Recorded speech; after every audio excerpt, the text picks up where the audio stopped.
আমরা অনেকেই শখের বশে অনেক গাছ লাগাই, কিন্তু গাছ শুধু শখের বশে লাগালেই হবে না। একটা গাছ মানে হলো একটা ছোট্ট শিশুকে আমরা ঠিক যেইভাবে বড় করি, একটা গাছকে আমরা ঠিক সেইভাবেই বড় করি।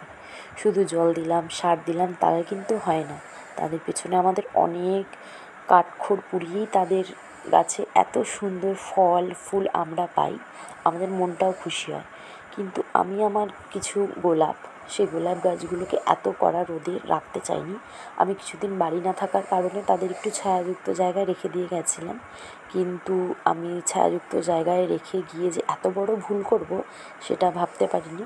আমার গোলাপ গাছ, প্রতিটা গোলাপ গাছের পাতাই হলুদ হয়ে গেছে। এত সুন্দর গাছ আমি রেখে গেছিলাম। আমি অনেক ফটো বা ভিডিওতে আমি আপলোড করেছি আমার গোলাপ গাছগুলো, কত সুন্দর ফুল এসছে। তাই আমি গাছগুলোকে এসেই সবার ফার্স্ট কেটে নিলাম, প্রতিটা ডাল কেটে ফেলেছি। কেটে নিয়ে আমি গোলাপ গাছের যে গোড়াটা আমি ভালো করে খুঁড়ে নিচ্ছি, মাটিগুলো একটু আলগা করে দিচ্ছি। অনেক দিন জল না দেওয়ার ফলে মাটিগুলো একদম শক্ত হয়ে গেছে। আমি তাই গোড়াগুলো খুঁড়ে নিয়ে এখানে নর্মাল যে জল আছে, নর্মাল জল আমি এখানে ব্যবহার করছি। আমি এখানে কোনো খাবার ব্যবহার করছি না এখন।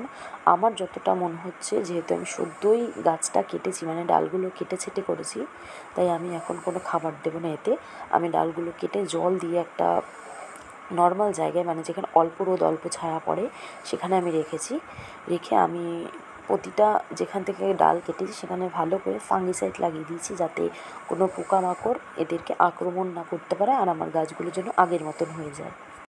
এই বছর শীতে ফোটা কিছু ফুলের ছবি আমি দিয়ে দিয়েছি, যে গাছগুলো নষ্ট হয়ে গেছে, সেই গাছগুলো থেকে আমি এবছর শীতে এই ফুলগুলো পেয়েছি।